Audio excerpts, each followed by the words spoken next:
Selamat siang semuanya.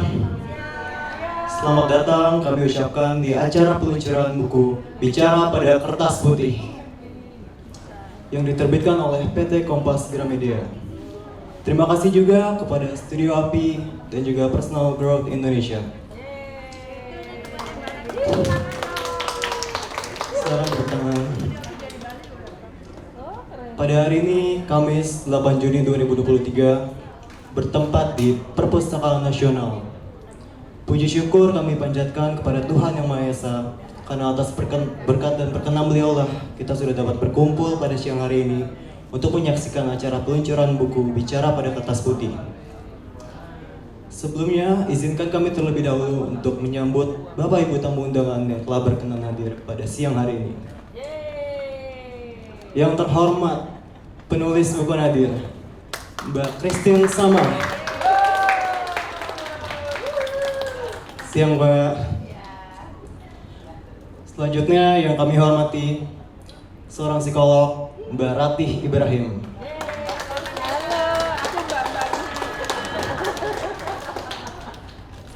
Dan sudah hadir juga bersama kita moderator kita pada siang hari ini, Arman Wakum.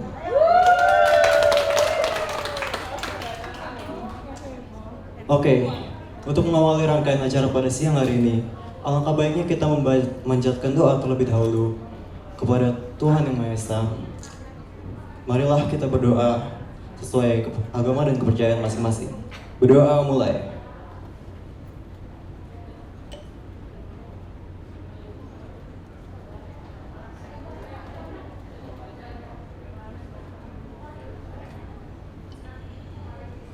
Berdoa selesai.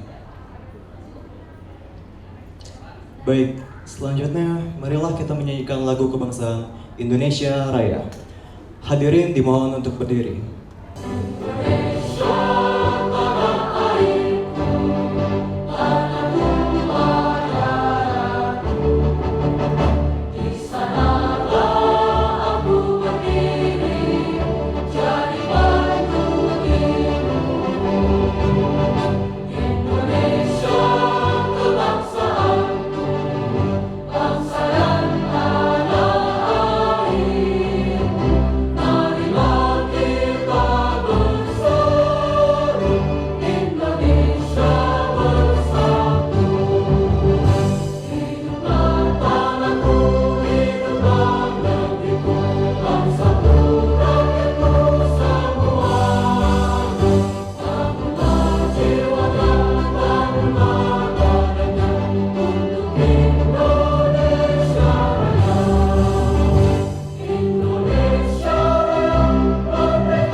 Hadirin dipersilahkan untuk duduk kembali. Oke, acara selanjutnya adalah penyampaian kata sambutan dari Nadir Podcast yang akan disampaikan oleh Ibu Adriana Elizabeth.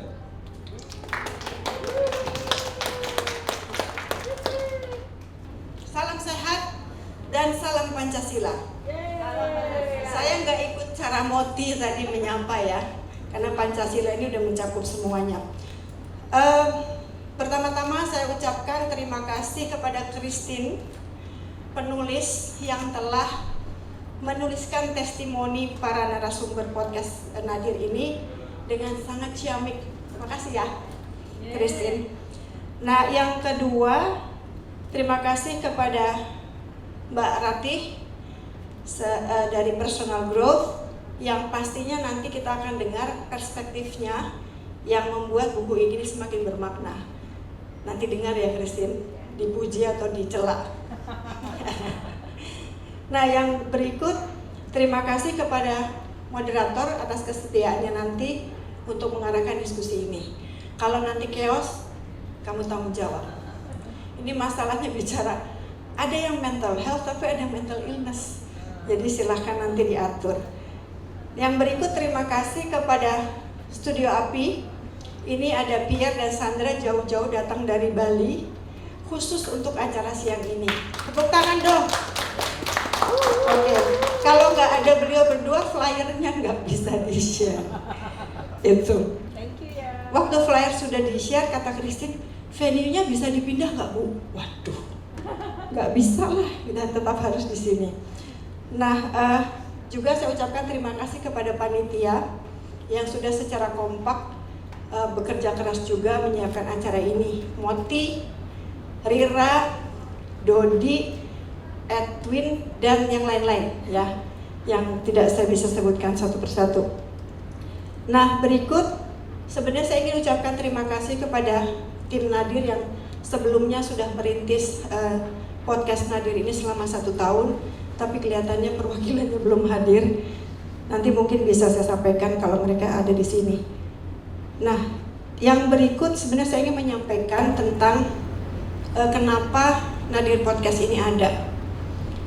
Jadi ketika pandemi itu, saya karena basisnya peneliti jadi melakukan riset. Ternyata pandemi ini berdampak juga negatif kepada kesehatan mental. Dan itu tidak hanya pada waktu pandemi, tapi diprediksi sampai 2040 itu dampaknya itu akan terus ada. Mungkin kita nggak sadar, tapi kalau kita rasa bahwa selama pandemi kita nggak bisa ketemu saudara, nggak bisa ketemu teman. Bahkan yang lebih tragis, banyak dari saudara-saudara kita yang akhirnya meninggalkan kita semua. Dan itu waktu tahun kedua pandemi kan cukup angka kematian di situ sangat meningkat. Nah, yang menjadi miris bagi saya ketika saya membaca satu buku, sebenarnya bukan buku sih, laporan yang isinya prediksi tentang mental health sampai 2040, itu akan banyak dialami oleh generasi muda yang usianya 15 sampai 34 tahun. Siapa yang umurnya segitu sekarang? Hati-hati ya, jangan anggap sepele ya. Mbak Rati nanti bisa mengasih pengarahan harus apa nih kira-kira sampai 2040. Jadi itu juga ya, jadi futuristik juga nanti nih kira-kira itu. Nah, yang ingin saya sampaikan juga, kenapa Nadir ini mengambil timeless topik yaitu loneliness. Nadir sendiri memang artinya titik terendah, tapi kita secara spesifik membahas tentang kesepian. Orang kadang-kadang nggak merasa dirinya kesepian, tapi bahkan ada yang merasa sepi berulang-ulang, bahkan belum tahu sampai hari ini mengatasi kesepian seperti apa. Nah, itulah kemudian kita coba mengambil inisiatif untuk memberikan ruang kepada siapa saja yang ingin berbagi di podcast ini. Jadi ini langkah kecil yang kami lakukan untuk mengatasi tadi kesehatan mental. Kita mendapat support dari seorang psikiatri yang mengatakan bahwa podcast seperti ini baik dan positif untuk orang mau terbuka menceritakan persoalan-persoalan dia. Itu kemudian kita selama 1 tahun ini coba terus menerima siapapun orang-orang yang ingin bercerita di podcast kami. Kesepian itu bisa banyak faktornya. Bisa karena secara sosial kita tidak diterima oleh lingkungan. Bisa juga kita merasa tidak dihargai, tidak dianggap ada. Bisa juga secara ekonomi, ketika kita tidak bisa mampu membeli sesuatu karena ekonomi kita terbatas. Jadi sebenarnya kesepian itu banyak sekali penyebabnya. Nah, atas dasar itu kemudian kita mengadakan podcast selama 1 tahun terakhir ini. Nah, kemudian saya terpikir kenapa nggak semua cerita testimoni itu dibukukan ya, ditulis. Kemudian saya kontak Mbak Christine. Mbak Christine bilang oke, saya bantu. Sebenarnya tadinya rencana mau launching tanggal 9 Februari. Itu persis 1 tahun podcast kita ada. Tapi karena kesibukan kita semua ya, dia waktu itu Christine punya rencana keluar negeri. Saya bilang jangan lama-lama ya, buruan balik. Ini buku mesti kelar nih saya bilang. Tapi akhirnya kelar juga gitu. Nah, nanti kalau di dalam Q&A atau diskusi, ada yang mau bertanya kenapa judulnya bicara pada kertas putih, nanti saya akan jawab, tidak sekarang. Karena pidato yang baik, sambutan yang baik adalah yang bisa selesai dalam waktu sesingkat-singkatnya. Jadi saya akhiri saja sambutan ini. Terima kasih sekali kepada semua yang hadir dan juga yang semua mendukung acara ini. Selamat siang, saya kembalikan ke MC. Boleh kita berikan tepuk tangan yang meriah untuk Ibu Adriana. Oma. Oke, selanjutnya sebagai tanda peluncuran buku akan diberikan buku secara simbolik kepada Nadir Podcast dari sang penulis Mbak Christine Samah.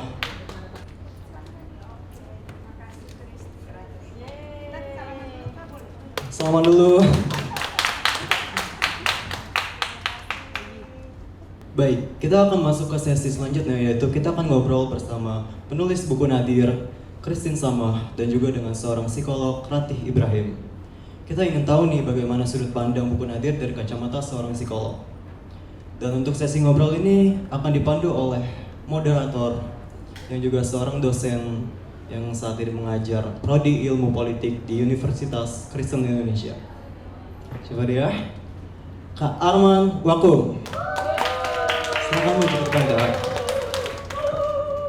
Baik, selamat siang, jelang sore semua. Salam sejahtera untuk kita semua. Selamat siang menjelang sore. Sebelumnya, marilah kita panjatkan puji dan syukur kepada Tuhan karena atas rahmat-Nya kita boleh berkumpul di tempat ini. Seberapa kita yang hadir pada saat ini, semoga kegiatan ini, acara ini boleh berjalan dengan baik hingga jam 4 nanti. Di jadwal sampai jam 4, semoga kita bisa tepat waktu. Teman-teman saya yang dari UKI diminta oleh Ibu, saya biasa panggil Mama karena kami dari Papua sering panggil Mama Adriana. Saya undang sekitar 50 orang. Cuma kata Mama Adriana jangan banyak-banyak, nanti dikira ada demo lagi di sini. Jadi saya harus batasi mereka, mungkin mereka dalam perjalanan sekitar cuma 20 orang. Oke. Peluncuran buku dan diskusi kita pada hari ini dilatar belakangi oleh kepedulian kita terhadap masalah kesehatan mental yang dialami oleh hampir semua manusia, terutama anak muda. Kesehatan mental jika tidak ditangani dapat menyebabkan seseorang merasa kesepian, kesedihan, bahkan kepedihan yang berkepanjangan. Dalam tahap yang lebih ekstrim, dapat menyebabkan seseorang kehilangan semangat atau motivasi untuk hidup. Hal ini lebih diperparah dengan pandemi COVID yang terjadi 2-3 tahun belakangan ini. Untuk itu, diskusi kali ini kita akan membahas tentang dampak kesehatan mental terhadap motivasi hidup seseorang, dan juga sekalian kita akan berkenalan dengan penulis buku. Tadi saya tanya mau panggil apa, katanya panggil nama aja, panggil kakak saja. Kalau di Papua bilang Kaks Christine, dengan kakak Christine Samah dan Ibu Ratih Ibrahim. Tanpa berpanjang lebar lagi, kita langsung saja mengundang kedua pembicara kita, Kak Christine Samah dan Ibu Ratih Ibrahim, untuk tampil ke depan.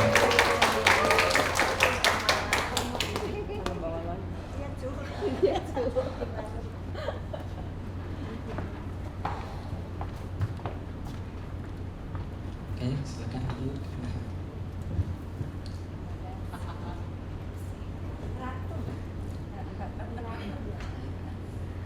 Baik, sebelum mungkin kita kenalan dulu ya dengan pertama saya mulai dengan Kak Christine Samah sebagai penulis buku.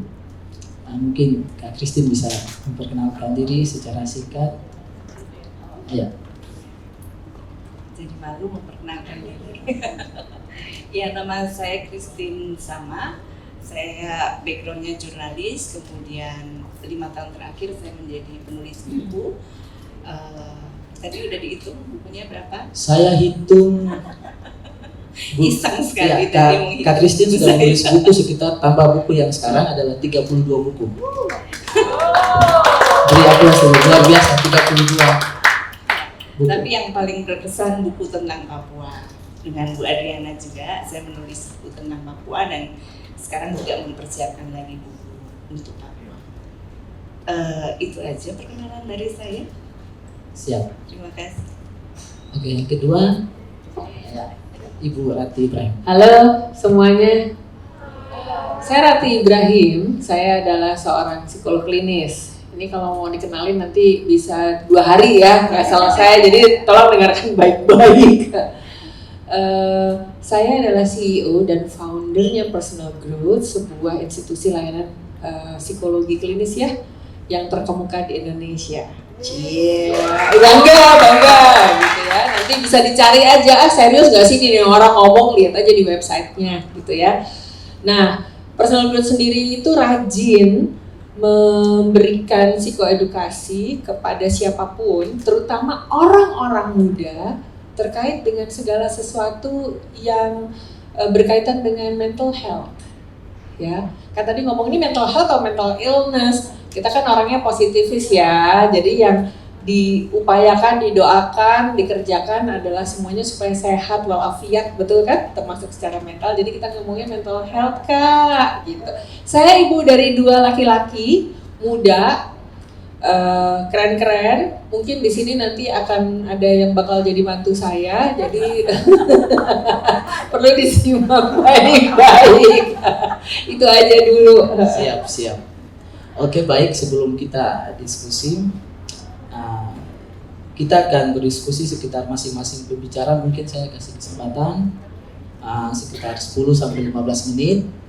Lalu ya kalau lebih kurang juga silakan, karena kita akan lebih banyak mungkin interaksi dengan teman-teman di sini, audiens. Karena saya pikir ya cukup banyak yang kayak kata Ibu Adriana tadi, banyak yang sebenarnya sakit tapi kita tidak merasakan itu sebagai sebuah kesakitan. Nah, jadi mungkin yang pertama saya ingin Kak Christine menceritakan suka duka menulis buku yang ke-32 ini. Apa saja yang dirasakan dan apakah ada pengalaman yang berbeda dengan menulis buku-buku sebelumnya? Persilakan.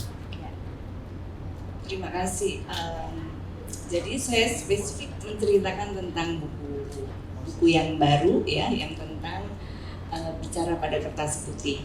Nah ini memang unik ya, karena sebetulnya interaksi saya dengan Bu Adriana itu banyakkan ketemunya di Papua daripada di Jakarta.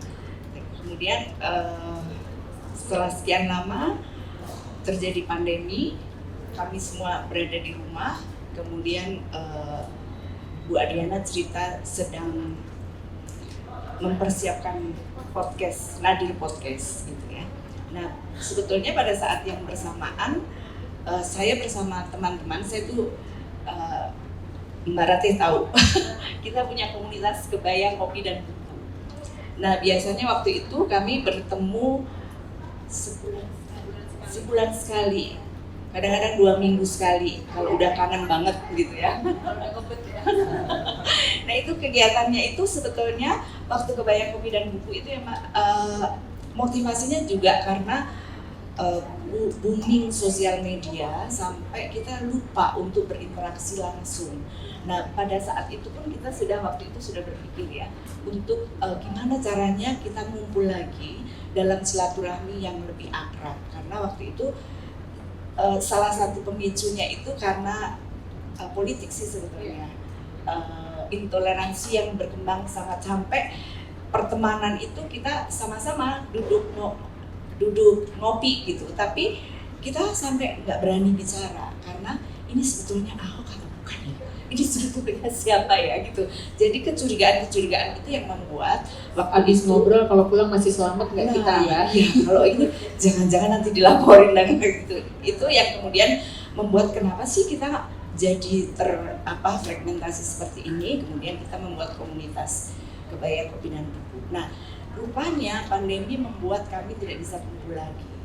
Kemudian bersama beberapa teman kami membuat kegiatan namanya awalnya judulnya menulis untuk kesehatan mental karena saya basicnya kan penulis.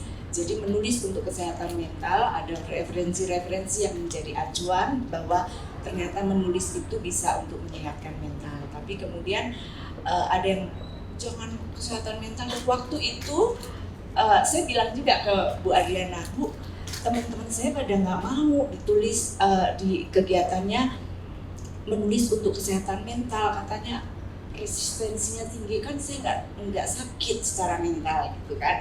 Nah kemudian kami mengubahnya menjadi writing for happiness, jadi menulis untuk bahagia gitu ya. Waktu itu makanya waktu di Nadir Podcast, Bu kenapa Nadir?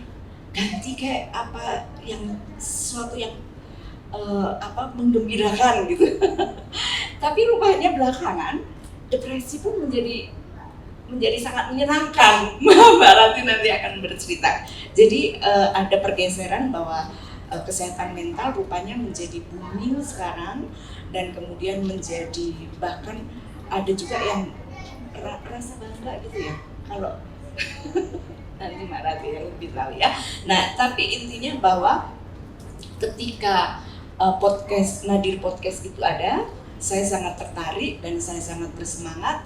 Apalagi judulnya bicara pada kertas putih, yang itu bagian juga yang kami promosikan di Writing for Happiness atau menulis untuk kesehatan mental itu.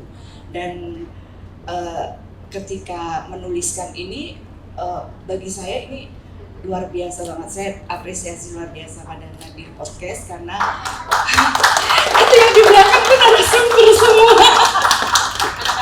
anak-anak Nadir itu.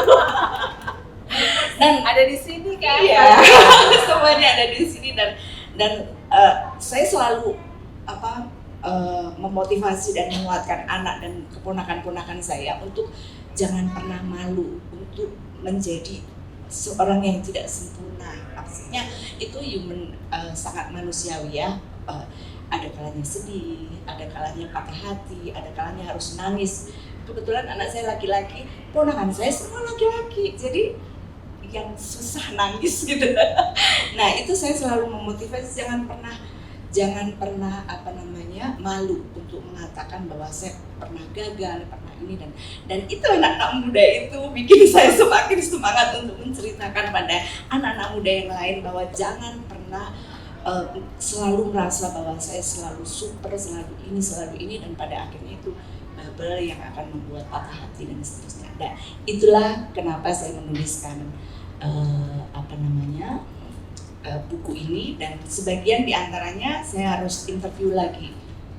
Tidak hanya saya ambil dari rekaman Nadir Podcast, tapi juga saya interview lagi. Saya ingin gali sebetulnya apa yang mereka ungkapkan. Itu kira-kira kisahnya. Saya ada satu pertanyaan ya sebelum kita beralih ke Ibu Rati. Berapa lama menulis buku? Sebetulnya nggak lama, tapi itu tadi. Iya, yang nulis saya ya, yang menulis sebetulnya prosesnya nggak lama. Cuma ini kan jadwalnya udah harus selesai, tapi harus begini, harus banyak jadwal yang ya, jadi kalau prosesnya sih sebetulnya nggak lama, dan karena semua cerita di Nadir yang dipilih oleh tim Nadir Podcast itu memiliki keunikan masing-masing. Nah itu yang membuat jadi saya semakin bersemangat untuk menuliskannya itu. Termasuk ceritanya kan? Siap. Ya, prosesnya sebetulnya tidak lama, hanya saja karena biasa ya. Pada saat pandemi itu kan waktu itu kita seperti tidak punya kegiatan apa-apa. Jadi semua orang yang ngajak berkegiatan tuh kita iyain. Saking ini beneran ya, maksudnya rasanya semua ya akan kalau ditanya pasti mengalami hal yang sama. Jadi semua kegiatan itu karena saking ini manusia nggak sehat ini ya secara mental gitu kan, karena Jakarta itu kan selalu ya kegiatannya itu hari Senin ini, Selasa ini, dan seterusnya setiap hari gitu. Tiba-tiba harus berada di rumah.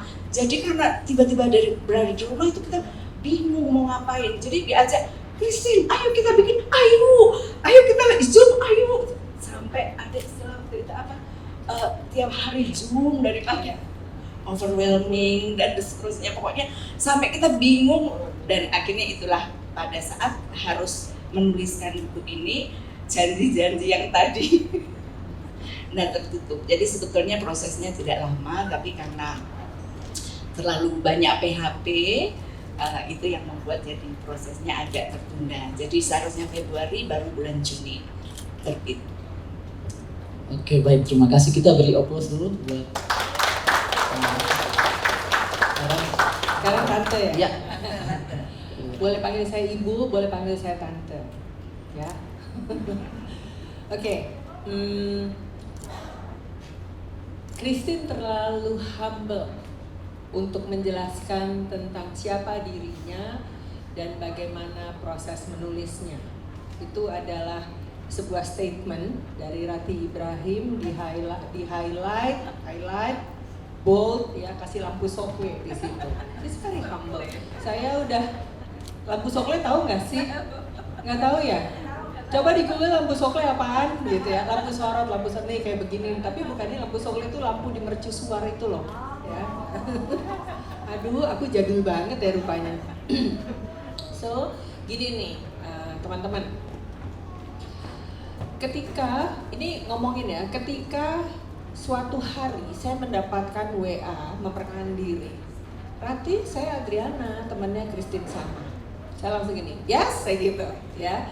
Kalau itu bisa diomongin, kira-kira nada saya ngomong begini. Lala, Christine bikin buku segala macam. Dia belum selesai nulis, saya udah gini, yes. Ya, Christine loh, ini pasti sesuatu gitu ya. Dan sesuatunya must be very interesting and not just interesting, it is important. Ya, jadi saya bilang yes. Tapi bukunya belum jadi, nggak apa-apa, pokoknya I'm in. Kebayang nggak betapa antusiasnya saya? Ya kan ya Mbak ya, gitu. Jadi sampai lama-lama bukunya nggak jadi kapan dikirim ya, sampai gini. Terus saya bilang nih sama bosnya Levina, itu Levina tuh anak saya. Coba pertunjukkan wajahmu. Masih single, jadi silakan ya mau kenalan. Tetap aja gue promosi dasar mama ya, macomblak gitu. Saya sampai bilang sama bosnya Levina, kayaknya lebih nafsu gue deh. Ini kapan nih bukunya, sampai kalem bu gitu ya. Nah, ketika akhirnya buku ini sampai di tempat saya, ya, saya baca bicara pada kertas putih, ini apaan sih? Di dunia profesi saya as a clinical psychologist ada yang namanya script therapy. Kita pernah ngebahas itu di kopi buku, kebaya kopi buku itu ya. Script therapy. Apa tuh script therapy? Adalah kita nulis apapun juga yang terlintas di dalam benak kita, pergumulan perasaan kita, apapun juga kita tuangin. Di zaman saya masih unyu, itu kita punya diary kan. Sekarang kalian ngetiknya di sini, bener nggak? Ternyata ngetik sama nulis itu ada sebuah mekanisme di otak yang berbeda. Jadi pasien-pasien biasanya tulis aja, tulis. Boleh nggak ketik? Ya udahlah, kalau agak susah ya ketik. Ada yang lebih malas lagi, ya udah kita ambil foto, nanti kita bahas. Itu namanya photo voice. Jadi ini namanya teknik-teknik terapi nih saya cerita ya. Bicara pada kertas putih. Oh iya, John Locke punya yang namanya tabula rasa. Pernah dengar nggak? Bayi-bayi yang lahir seperti kertas putih, dan dalam perjalanan hidupnya ada banyak warna yang ditorehkan kepada dia, dan warna itu akan bercerita tentang the whole life yang dialami oleh dia, gitu kan? Ya, wah lucu juga. Coba lihat pengalaman melawan titik terendah dengan obrolan aja, selesai baca. Namanya Nadir ya, Bo, gitu ya. Nadir podcast apaan sih nih gitu. Ini kesan saya ya. Nadir itu ada titik nol. Saya jadi teringat tulisan Nawal El Sadawi yang judulnya Perempuan pada Titik Nol. Ke situ ya. Ketika di titik nol lu ngapain aja? Titik nol itu adalah titik paling netral, saudara-saudara. Ya, sama kan kalau kendaraan di sini sekarang otomatis sih. Zaman masih pakai gigi gitu ya. Jadi ngomong-ngomong gigi, sorry saya juga agak loncat-loncat. Ada teman saya ngompong ya, giginya habis semua, terus dia bilang, Rat, gue sekarang otomatis. Saya bingung otomatis apa, soalnya udah gak ada giginya. Udah lah bercanda basi gitu lah ya. Udah gak apa-apa, saya psikolog emang suka ngomongnya cablak kemana-mana. Nah, terus kalau naik mobil yang masih pakai gigi itu kalau mau berhenti ada di titik nol, bener nggak? Titik nol nanti bisa maju, bisa mundur, betul kan? Ya, artinya titik nol itu bukan sebuah tanda kepahitan. Jadi thank you banget Nadir Podcast. Ini adalah titik yang paling netral. Kami di personal growth itu kalau menghadapi kasus apapun, ingat nggak Ibu kalau nge-brief harus menempatkan diri kita di titik nol supaya apa? Kita nggak ngejudge. Judgmental itu gigi satu atau no, mundur gitu ya. Jadi terus saya gini, titik nol, Nadir, saya mulai membaca, and respect itu tumbuh.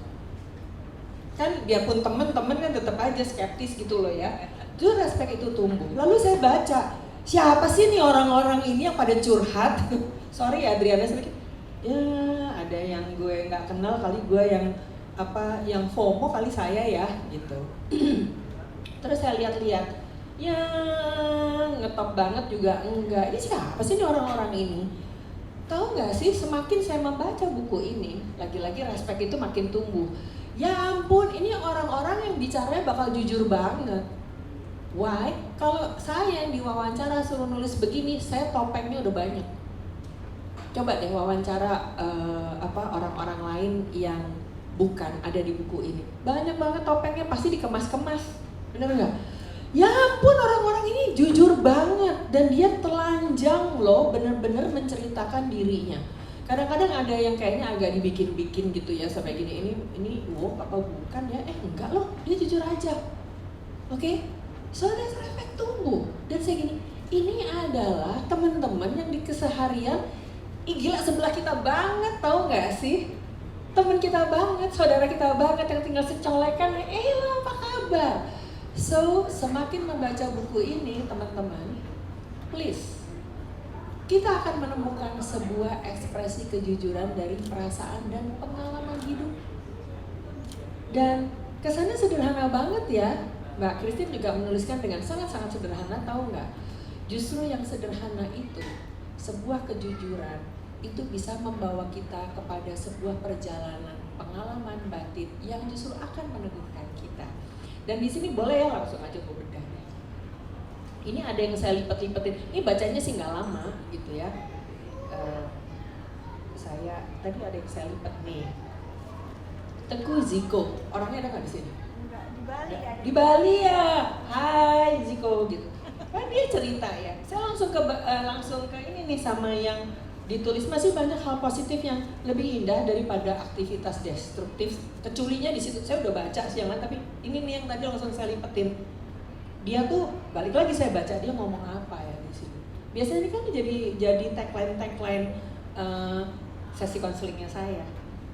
To see the brightest, the brighter things gitu ya, untuk menemukan berkah dari apapun juga. Susah loh gampang diomonginnya. Makanya Ziko ngomong apa? Terus misalnya Eka ada nggak Anas? Nggak ada juga gitu ya. Ini kan kuncinya udah di ekspektasi. Selama sesi-sesi saya banyak membantu anak-anak muda dan siapapun juga yang datang ke saya untuk mengelola ekspektasi. Because when we expect to high, jatuhnya juga gedebuk gitu, ya, menjadi realistis. Ini ada banyak, cuma saya ngambil beberapa aja ya. Terus yang terakhir, Hanif Palopo, maksimalin aja, memaksimalkan potensi diri itu jauh lebih baik dari meratapi nasib. Dan itu masuk kepada daya resiliensi. Jadi ini buat siapapun juga nanti yang lihat ya acara kita, saya bukan mentang-mentang teman gitu, saya mempromosikan buku ini ya, but this is a very precious book yang kita bisa baca. Dan terima kasih banget buat teman-teman yang sharing pengalamannya di sini. Saya sangat respect dengan semua kejujuran yang ada di sini dan terima kasih banget Christine sudah menuliskannya dengan sangat-sangat bahasa kita banget gitu ya. Nah sekarang yang berikutnya, maaf ya gua ambil alih panggung lo. Jadi gini, during the pandemic, tadi Christine udah bilang, tiba-tiba kita pada gabut loh gitu kan ya. Tadi di situ saya ngobrol sama Christine sama Mbak Adriana gini, emang soal ini mental health itu nggak pernah dilakukan? Saya bilang udah, saya kan nakes ya, spesialisasi saya namanya clinical psychologist ya di kesehatan mental gitu ya. Pemerintah terus private seperti saya, aktivis, banyak sekali yang sudah menggaungkan tentang mental health, melakukan psikoedukasi, mental health awareness kemanapun juga. Kok kagak kedengeran, kata Christine? Karena bising. Jadi sekeras-kerasnya teriak, kalau di sekitar lo berisik banget, emang lo bisa dengar suaranya? Enggak kan? Beberapa ngambil gitu. During the pandemic tiba-tiba sepi, benar kan? Iya, saya bilang gini, lihat nggak Jakarta polusinya kayak gimana, ya kan? Keluar aja pekan. Kita kalau habis jalan seharian, ya nggak usah seharian, beberapa jam aja di Jakarta, balik rumah mobil kita hitam, bener nggak? Saking polusinya, yang di Bali kali nggak berasa, ya. Nah, pandemi, semua orang di rumah, terus kita bisa keluar, oh Jakarta langitnya bisa biru juga, gitu kan? Dan pada saat itu kita bisa mendengar suara burung, nggak ada suara kendaraan, lihat nggak? Dan itu yang kita alami during the pandemic, maka all the voices tentang mental health menjadi terdengar. Waktu terdengar, kita terus melakukan refleksi, iya ya, secara kita di rumah sendirian, waktu kita banyak, meskipun Zoom meeting dulu sampai Zoom fobia, gitu ya, Zoom trauma gitu, tapi kan kita punya banyak waktu. Atas bawahnya keren, bawahnya pakai kolor, bener nggak ya?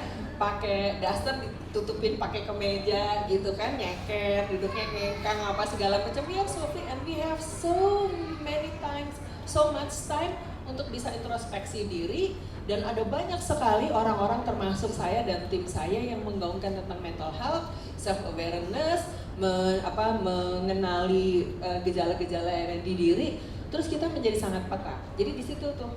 Nah, begitu udah peka, sayangnya apa-apa kan suka ada impact-nya. Terutama di anak-anak muda yang masih lagi belajar dan berproses, memang terus cenderung lebayotik itu sangat ada tuh di anak muda. Betul ya? Terus jadi lebay aja ngeliat sih, kayaknya gue mental deh gitu. Sementara yang lain, enggak. Depresi gitu. Kalau datang ke saya sebenarnya enggak sih ya gitu. Ya bukan depresi, oke? Terus ada sesuatu yang berbeda gitu ya. Nah terus ada lagi yang enggak, gue nggak apa-apa, toto hilang, digedor kamarnya dia udah biru gitu. Jadi ada macam-macam banget. So apa yang saya temukan? Selama setahun personal growth itu memberikan layanan konseling gratis. Kita dengerin semua orang yang mau curhat kepada kita, tentu nggak bisa 2 jam curhat karena harus gantian.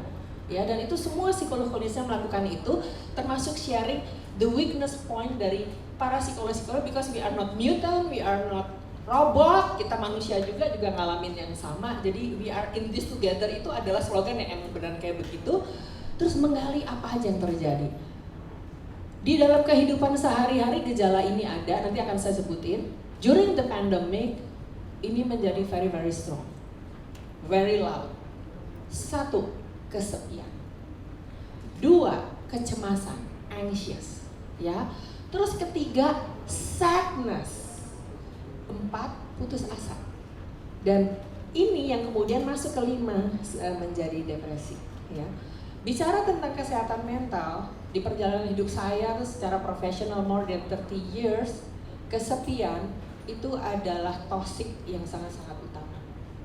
So, this book bicara tentang kesepian, konteksnya memang pandemi, but it is not just pandemi, it's us. Ya, so very good, Christine, thank you. Kita punya banyak grup kemarin ya untuk bisa gado sambung rasa, dan kita sekarang ketemu oleh Nadir Podcast. Yuk kita celebrate bareng-bareng. Bukan mental illness-nya, tetapi harapan untuk bisa survive. Apalagi sekarang udah post pandemi, waktunya kita untuk bangun dan aktif lagi. Let's fight. Kita beri pause. Baik, sebelum kita masuk kepada sesi berikut, sesi tanya jawab dan diskusi singkat, saya berikan kesempatan kepada Kak William dan Kak Adel untuk tampil ke depan memberikan testimoni. Kita beri applause kepada Kak William dan Kak Adel. Kakak-kakaknya gemas. Yuk, nih pakai maketan.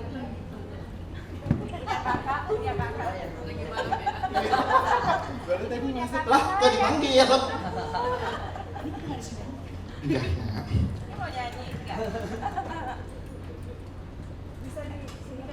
Oh iya boleh. Silakan duluan.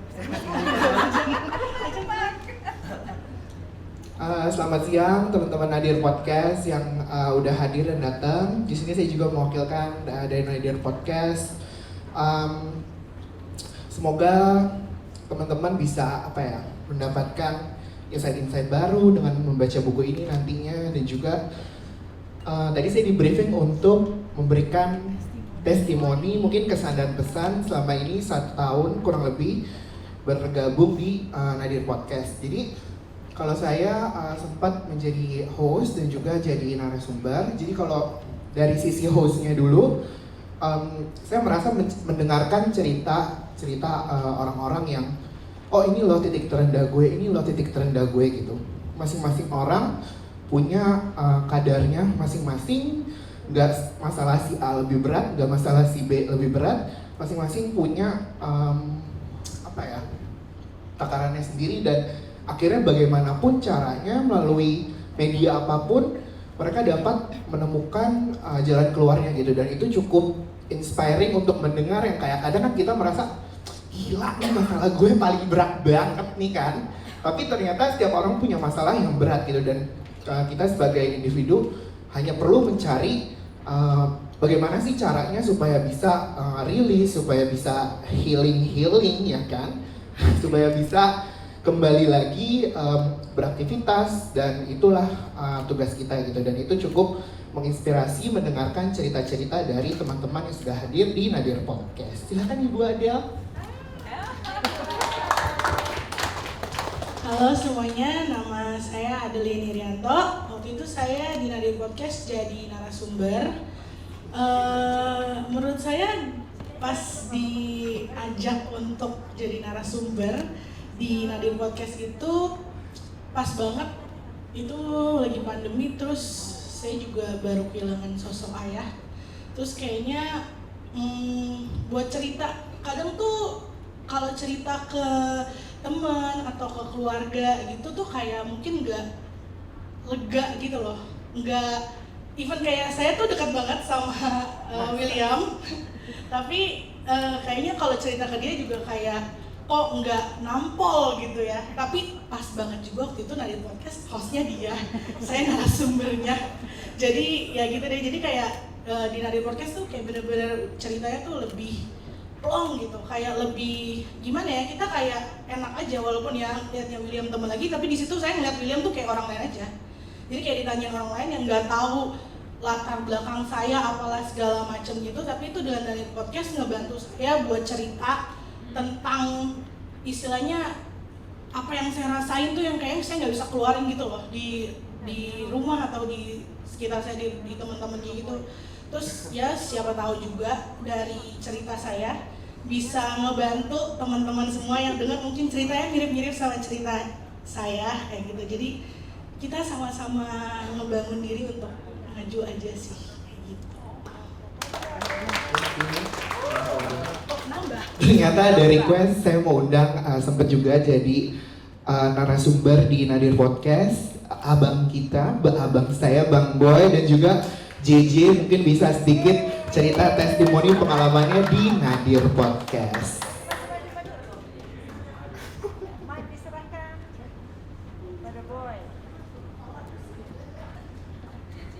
Waduh, saya udah kalem-kalem tuh, kena juga ya, J juga ya. Ya, saya juga salah satu narasumber di Nadir Podcast. Jadi ya, kalau ada buku Chicken Soup for the Soul, ini adalah podcast itu adalah isinya ya pengalaman-pengalaman hidup seseorang yang berjuang begitu tangguhnya gitu sampai dia keluar sebagai pemenang. Walaupun masih dalam proses, tapi podcast ini cukup menginspirasi. Dan bagi saya juga ya sama kayak Adel, semacam mengeluarkan segala isi hati saya di situ. Dan ternyata setelah di-share gitu loh, banyak yang diberkati juga dari semua cerita-cerita saya. Mungkin dari teman-teman juga yang pernah menjadi narasumber ini jadi apa namanya, sebuah cerita yang akan membuat orang lebih kuat lagi. Dan saya terima kasih juga sudah diundang di sini. Semoga buku ini juga menjadi apa namanya, inspirasi buat teman-teman yang lagi sedang berjuang. Terima kasih. Halo semuanya, perkenalkan nama saya Jerome Jonathan atau biasanya panggilan sayangnya JJ. Kebetulan saya juga jadi narasumber dan yang bikin cover buku. Sebelumnya thank you so much untuk kesempatannya bisa bikin covernya. Dan to be honest, mungkin kalau cerita dikit tentang covernya, itu literally meja aku gitu sebenarnya. Dari bunganya sampai ke read diffusernya, kertasnya, pennya, tangannya, bahkan modelnya tangan aku yang ginu-ginu ini. Jadi tulisannya sampai nggak boleh diubah. iya benar, soalnya apa, tulisannya itu kaligrafi gitu. Jadi aku mau mencerminkan ya tulisan tangan kita gitu. Ekspresi diri masing-masing kita, safe space kita dalam covernya gitu. Makanya ada daffodil mencerminkan new beginnings, bunganya. Terus read diffusernya tuh sebenarnya lebih kayak tempat itu tempat amannya kita gitu, safe space kita buat kita share gitu. Dan aku pas jadi narasumber sebenarnya agak kaget pas diajakin William. Karena aku biasanya kalau sharing apa-apa biasanya aku simpan sendiri atau aku tuangkan ke dalam karya. Kebetulan aku seorang pelukis sama kaligrafer, jadi semuanya aku tuangkan ke dalam karya, nggak aku cerita ke orang-orang gitu. Makanya pengalaman jadi narasumber di Nadir tuh agak wow gitu ya. Ternyata dituangkan dalam ngobrol itu suatu pengalaman yang bisa dibilang luar biasa juga gitu, dan membuka hal-hal baru dan bisa mendengar cerita dari teman-teman, bisa vulnerable banget, itu tuh sesuatu yang luar biasa deh. Jadi thank you so much Nadir Podcast buat kesempatannya.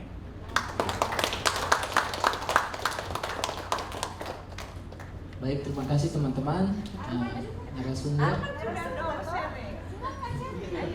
Ayolah teman, mau ditanya-tanya. Mau kakak tanya. Kalau kami, mungkin teman-teman tahu ini ada teman adik junior saya satu yang tadi saya bilang dari UKI juga, dari Papua. Mungkin Mama Adri bisa lebih paham bahwa ternyata memang setelah saya juga jadi narasumber di sini lalu belajar sedikit soal kesehatan mental, ternyata berlawanan sekali dengan budaya kami di Papua. Kak Christine juga tahu, laki-laki itu tidak boleh menangis, itu kelemahan. Seumur hidup bahkan tidak boleh menangis, kecuali bisa menangis kalau orang yang kita cintai meninggal. Tapi itu pun tidak bisa ditampilkan di depan umum, harus sendiri di belakang. Jadi ternyata sekarang saya mungkin karena sudah 13 tahun di Jakarta mungkin bisa, tapi buat teman-teman yang lain mungkin agak sulit karena budaya.